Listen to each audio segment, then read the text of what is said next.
سورۃ المائدہ کی آیت نمبر 57 سورۃ المائدہ کا 9واں رکوع، چھٹے پارے کا 13واں رکوع۔ اس آیت کریمہ کا شان نزول یہ ہے کہ رفاع بن زید اور سوید بن حارث دونوں نے اسلام کا اظہار کیا، اور پھر یہ دونوں منافق ہو گئے اور یہ پھر دین کا مذاق اڑاتے تھے۔ بعض مسلمان ان سے محبت رکھتے تھے۔ اللہ تعالیٰ نے یہ آیت نازل فرمائی اور فرمایا کہ زبان سے اسلام کا اظہار کرنا اور دل میں کفر چھپائے رکھنا دین کو ہنسی اور کھیل بنانا ہے، لہذا ایسے لوگوں سے دوستی نہ کرو۔ یا ایھا الذین آمنوا، اے ایمان والوں، لا تتخذوا الذین اتخذوا دینکم ہزوا ولعبا، جنہوں نے تمہارے دین کو ہنسی کھیل بنا لیا ہے، من الذین اوتوا الکتاب من قبلکم، وہ جو تم سے پہلے کتاب دیے گئے، والکفار، اور کافر، اولیاء، ان میں سے کسی کو اپنا دوست نہ بناؤ، یعنی جو بت پرست ہیں، مشرک ہیں، یہودی ہیں، عیسائی ہیں، سب سے دور رہو اور ان سے بھی دوستی نہ کرو۔ واتقوا اللہ، اور اللہ سے ڈرتے رہو، ان کنتم مؤمنین، اگر تم ایمان رکھتے ہو، کیونکہ اللہ کے دشمنوں سے دوستی کرنا مومن کا کام نہیں ہے۔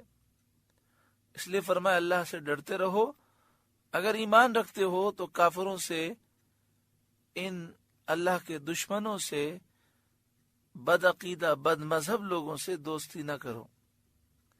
وَإِذَا نَادَيْتُمْ إِلَى الصَّلَاةِ اتَّخَذُوهَا هُزُوًا وَلَعِبًا، اور جب تم نماز کے لیے اذان دو تو اسے ہنسی کھیل بناتے ہیں۔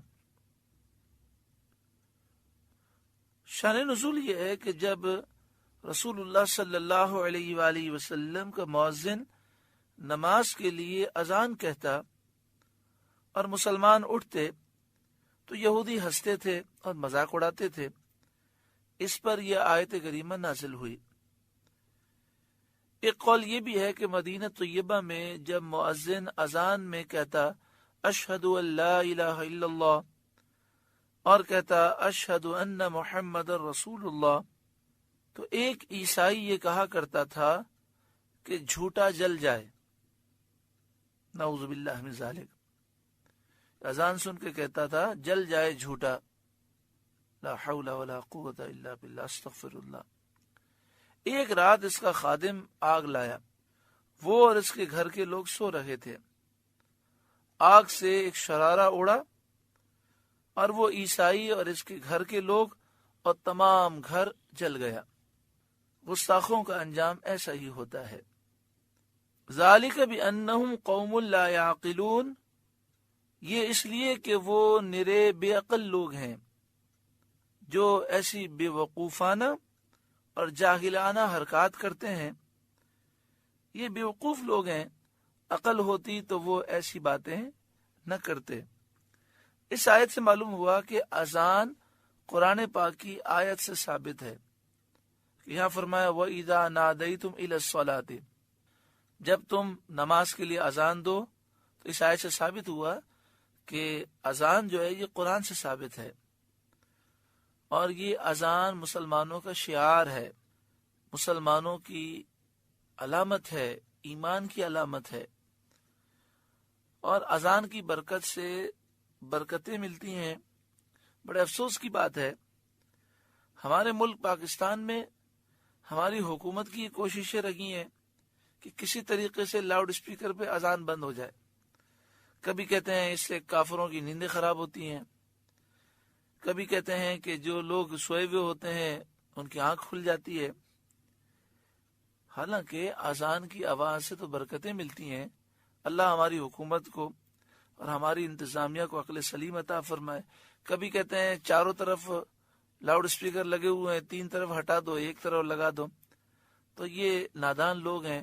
پاکستان ایک واحد ملک ہے، مدینہ شریف کی ریاست کے بعد پاکستان وہ ملک ہے جو اسلام کے نام پر بنا ہے، اور اس کے لیے 60 لاکھ مسلمانوں نے اپنے خون کا نذرانہ دیا ہے، شہداء کی روحیں متوجہ ہیں۔ تو اس لیے پاکستان کو سیکولر بنانے والے یہ بھی عقل لوگ ہیں۔ انشاءاللہ پاکستان اسلام کا قلعہ ہے، اسلام کا قلعہ رہے گا، اور پاکستان میں انشاءاللہ اسلامی نظام مصطفیٰ قائم ہوگا، اور جو یہود و نصارہ کی خواہش پر پاکستان کو لادینی ریاست بنانا چاہتے ہیں وہ انشاءاللہ نیست و نابود ہوں گے۔ آگے ارشاد فرمایا، قل، اے محبوب آپ فرمائیے، یا اہل الکتاب، اے اہل کتاب، اے کتابیوں، هل تنقمون منا الا ان آمنا باللہ، تمہیں ہماری کیا بات بری لگی؟ یہی بات نا کہ ہم اللہ پر ایمان لائے، وما انزل الینا، اور اس پر ایمان لائے جو ہماری طرف اتارا گیا، وما انزل من قبل، اور اس پر ایمان لائے جو ہم سے پہلے اترا، وان اکثرکم فاسقون، اور یہ کہ تم میں اکثر فاسق لوگ ہیں۔ یہودیوں کی ایک جماعت نے سید عالم صلی اللہ علیہ وآلہ وسلم سے پوچھا کہ آپ انبیاء میں سے کس کس کو مانتے ہیں؟ اس سوال سے ان کا مطلب یہ تھا کہ اگر آپ حضرت عیسیٰ علیہ السلام کو نہ مانیں تو ہم آپ پر ایمان لے آئیں گے۔ لیکن حضور صلی اللہ علیہ وآلہ وسلم نے اس کے جواب میں فرمایا، میں اللہ پر ایمان رکھتا ہوں، اور جو اس نے ہم پر نازل فرمایا میں اس پر ایمان رکھتا ہوں، اور جو حضرت ابراہیم، اسماعیل، اسحاق، یعقوب اور ان کی اولاد میں جو نبی ہوئے ان پر نازل کیا گیا اس پر میں ایمان رکھتا ہوں، اور جو حضرت عیسیٰ اور موسیٰ علیہ السلام کو دیا گیا یعنی توریت اور انجیل، میں اس پر ایمان رکھتا ہوں، اور جو نبیوں کو ان کے رب کی طرف سے دیا گیا سب کو میں مانتا ہوں۔ ہم انبیاء میں فرق نہیں کرتے، یعنی سب پر ایمان لاتے ہیں، ہم ایسا نہیں کرتے کہ کسی کو مانے اور کسی کو نہ مانے۔ جب انہیں معلوم ہوا کہ آپ حضرت عیسیٰ علیہ السلام کی نبوت کو بھی مانتے ہیں تو وہ آپ کی نبوت کے منکر ہو گئے اور کہنے لگے جو عیسیٰ علیہ السلام کو مانے ہم اس پر ایمان نہ لائیں گے۔ اس پر یہ آیت نازل ہوئی، قل، اے محبوب آپ فرمائیے، یا اہل الکتاب، اے اہل کتاب، اے کتابیوں، هل تنقمون منا، تمہیں ہمارا کیا برا لگا؟ الا ان آمنا باللہ، یہی نا کہ ہم ایمان لائے اللہ پر، وما انزل الینا، اور اس پر جو ہماری طرف اترا، وما انزل من قبل، اور اس پر جو پہلے اترا، وان اکثرکم فاسقون، اور بے شک تم میں سے اکثر فاسق ہیں، بے حکم ہیں، نافرمان ہیں۔ قل، اے محبوب آپ فرمائیے، هل انبئکم بشر من ذلک مثوبۃ عند اللہ، کیا میں بتا دوں جو اللہ کے یہاں اس سے بدتر درجے میں ہے؟ یہودی جو ہے مسلمانوں کو بدتر کہتے تھے، کس وجہ سے؟ کہ مسلمانوں سے دشمنی رکھتے اور عداوت رکھتے۔ تو اس آیت کریمہ میں یہ بتایا گا کہ بدتر تو تم ہو کہ جس پر اللہ تعالی نے لعنت فرمائی ہے اور تمہارے آباء و اجداد کو بندر اور خنزیروں کی شکل میں مسخ فرمایا۔ قل هل انبئکم بشر من ذلک مثوبۃ عند اللہ، اے محبوب آپ فرمائیے کیا میں بتا دوں جو اللہ کے یہاں اس سے بدتر درجے میں ہے؟ یعنی کون اللہ کے یہاں بدتر ہے؟ من لعنہ اللہ، وہ بدتر ہے جن پر اللہ نے لعنت کی، وغضب علیہ، اور ان پر اللہ نے غضب فرمایا، وجعل منہم القردۃ والخنازیر، اور ان میں سے کئی لوگوں کو بندر اور خنزیر سور بنا دیا، ان کی صورتیں مسخ کر کے، وعبد الطاغوت اور شیطان کے پجاری جنہوں نے شیطان کی پوجا کی، شیطان کی فرمانبرداری کی، اولئک شر مکانہ، ان کا ٹھکانہ بہت برا ہے، وَأَضَلُّ عَن سَوَاءِ السَّبِيلِ، اور یہ سیدھی راہ سے بہت بہکے ہوئے ہیں، یعنی وہ جہنم میں ہیں، ان کا ٹھکانہ بہت برا ہے۔ وَإِذَا جَاءُوكُمْ قَالُوا آمَنَّا، اور جب تمہارے پاس آئیں تو کہتے ہیں ہم مسلمان ہیں۔ اس کا شان نزول یہ ہے کہ یہودیوں کی ایک جماعت سید عالم صلی اللہ علیہ وآلہ وسلم کی خدمت میں حاضر ہوئی، اور اس جماعت نے اپنے ایمان اور اخلاص کا اظہار کیا، اور دل میں جو کفر تھا، جو گمراہی تھی، اس کو چھپا کر رکھا۔ تو اس پر یہ آیت کریمہ نازل ہوئی، وَإِذَا جَاءُوكُمْ قَالُوا آمَنَّا، اور جب وہ تمہارے پاس آتے ہیں تو کہتے ہیں ہم ایمان لائے، ہم مسلمان ہیں۔ وَقَدْ دَخَلُوا بِالْكُفْرِ، اور وہ جماعت جب آئی تو وہ لوگ آتے وقت بھی کافر تھے، وَهُمْ قَدْ خَرَجُوا بِهِ، اور جاتے وقت بھی کافر تھے، وَاللَّهُ أَعْلَمُ بِمَا كَانُوا يَكْتُمُونَ، اور اللہ خوب جانتا ہے جو وہ چھپا رہے تھے۔ وَتَرَى كَثِيرًا مِّنْهُمْ يُسَارِعُونَ فِي الْإِثْمِ وَالْعُدْوَانِ، اور ان یہودیوں میں سے تم بہت ساروں کو دیکھو گے کہ وہ دوڑتے ہیں، فی الاسم گناہ میں، والعدوان زیادتی میں، واکلہم السحت اور حرام کھانے میں، حرام خوری میں۔ یعنی یہودی اکثر ایسے ہیں جو گناہ میں، زیادتی میں اور حرام کھانے میں کوششیں کرتے ہیں اور دوڑتے ہیں۔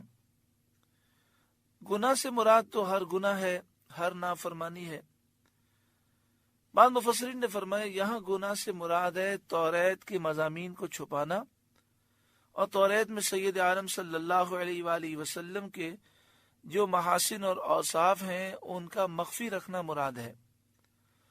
اور عدوان زیادتی سے مراد بعض مفسرین نے فرمایا یہاں یہ ہے کہ توریت کے اندر اپنی طرف سے جو کچھ وہ بڑھاتے تھے یہ مراد ہے، اور یہاں فرمایا گیا کہ وہ حرام خوری کرتے ہیں، حرام خور ہیں، تو اس سے مراد ہے رشوتیں وغیرہ لے کر، رشوتوں کے ذریعے اور دیگر حرام طریقوں سے حرام مال کو حاصل کرنا، یہ مراد ہے۔ لبئس ما کانوا یعملون، بے شک بہت ہی برے وہ کام کرتے ہیں۔ لولا ینہاہم الربانیون والاحبار عن قولہم الاسم، اللہ اکبر۔ اس آیت کے ترجمے سے پہلے ایک ہمارے معاشرے کی حالت رہ سمجھیں۔ ہر کوئی یہ کہتا ہے یہ مولویوں کو کیا تکلیف ہے، ہم جو بھی کریں، رشوت کا لینا دینا کریں، سود کا لینا دینا کریں، بے پردگی کریں، بے حیائی کریں، عریانی فحاشی کریں، یہ مولویوں کو کیا تکلیف ہے؟ تو اس آیت کریمہ کا آپ ترجمہ سنیں گے تو وجہ سمجھ میں آ جائے گی۔ یہودی اور عیسائی علماء نے اپنی قوم کو گناہ سے نہیں روکا، اللہ تعالیٰ اس کی مذمت فرماتا ہے۔ نبی اکرم صلی اللہ علیہ وآلہ وسلم نے فرمایا میری امت کے علماء پر لازم ہے کہ وہ برائی سے روکیں، تو یہ علماء کی ڈیوٹی رسول اللہ صلی اللہ علیہ وآلہ وسلم نے لگائی ہے۔ تو جو اہل حق ہیں وہ حق بات کہتے ہیں اور برائی کے خلاف آواز بلند کرتے ہیں۔ جن کو تکلیف ہوتی ہے تو ان کے لیے ہم دعا کرتے ہیں اللہ انہیں ہدایت نصیب فرمائے، یہ تو علماء حق کی ڈیوٹی ہے۔ لولا ینہاہم الربانیون والاحبار عن قولہم الاسم واکلہم السحت، انہیں کیوں نہیں منع کرتے ان کے پادری اور راہب گناہ کی بات کہنے سے اور حرام کھانے سے۔ قرآن پاک مذمت کر رہا ہے کہ یہودی، عیسائی، علماء، پادری، راہب یہ یہودیوں عیسائیوں کو گناہ کی بات کہنے سے اور حرام کھانے سے کیوں نہیں روکتے؟ لبئس ما کانوا یصنعون، بے شک وہ بہت ہی برے کام کر رہے ہیں۔ برے کاموں سے مراد یہ ہے کہ یہ یہودی اور عیسائی، پادری، راہب لوگوں کو گناہوں سے اور برے کاموں سے نہیں روکتے۔ اعلی حضرت امام اہل سنت امام احمد رضا علیہ رحمہ کے خلیفہ صدر الافاضل مولانا نعیم الدین مراد آبادی علیہ رحمہ تفسیر خزائن العرفان میں لکھتے ہیں، مسئلہ، اس سے معلوم ہوا کہ علماء پر نصیحت اور بدی سے روکنا واجب ہے، اور جو شخص بری بات سے منع کرنے کو ترک کرے اور نہی منکر سے باز رہے، یعنی جو لوگوں کو بری بات سے روکنا چھوڑ دے، وہ بمنزلہ مرتکب گناہ کے ہے، یعنی وہ بھی گناہ کرنے والے کی طرح ہے۔ اللہ تعالی ہر ایک کو عقل سلیم عطا فرمائے۔ وقالت الیہود ید اللہ مغلولہ، اور یہودی بولے اللہ کا ہاتھ بندھا ہوا ہے، یعنی معاذ اللہ انہوں نے کہا کہ اللہ بخیل ہے، استغفر اللہ۔ شان نزول اس کا یہ ہے کہ حضرت عبداللہ بن عباس رضی اللہ تعالی عنہما نے فرمایا کہ یہودی بہت خوشحال تھے اور بہت زیادہ دولت مند تھے۔ جب انہوں نے سید عالم صلی اللہ علیہ وآلہ وسلم کی تکذیب کی، مخالفت کی، تو ان کی روزی کم ہو گئی۔ اب یہاں پر ایک نقطہ سمجھیں کہ حضور کی آمد سے پہلے یہودی حضور کا ذکر کرتے تھے، اور ہر یہودی مرنے سے پہلے جب وصیت کرتا تو اپنے بچوں کو یہ وصیت کر کے مرتا کہ اس کھجوروں والی بستی میں ان قریب نبی آخر الزماں ہجرت کر کے تشریف لائیں گے، تمہیں ان کا ساتھ دینا ہے اور ان پر اپنی جان نچھاور کرنی ہے۔ یہودیوں کی ہر محفل میں حضور کے اوصاف بیان ہوتے، آپ کی شان و عظمت کا ذکر ہوتا، تو اللہ تعالیٰ نے ان کو بہت روزی عطا فرمائی۔ یہودی روزگار میں بہت خوشحال تھے، لیکن جب سرکار دو عالم صلی اللہ علیہ وآلہ وسلم کی آمد ہو گئی تو انہوں نے حضور کا ذکر چھوڑ دیا اور حضور کے اوصاف انہوں نے بدل کر پیش کرنے شروع کیے۔ حضور کی تعریفیں جو توریت میں لکھی تھیں وہ چھپانے لگے، اور نبی اکرم صلی اللہ علیہ وآلہ وسلم کی مخالفت کرنے لگے۔ ان کی روزی کم ہو گئی اور ان میں تنگ دستی بہت عام ہو گئی، ان کے کاروبار وہ نقصان کی طرف چلے گئے۔ اس وقت فخاص یہودی نے کہا کہ اللہ کا ہاتھ بندھا ہے، یعنی معاذ اللہ وہ رزق دینے اور خرچ کرنے میں بخل کرتا ہے۔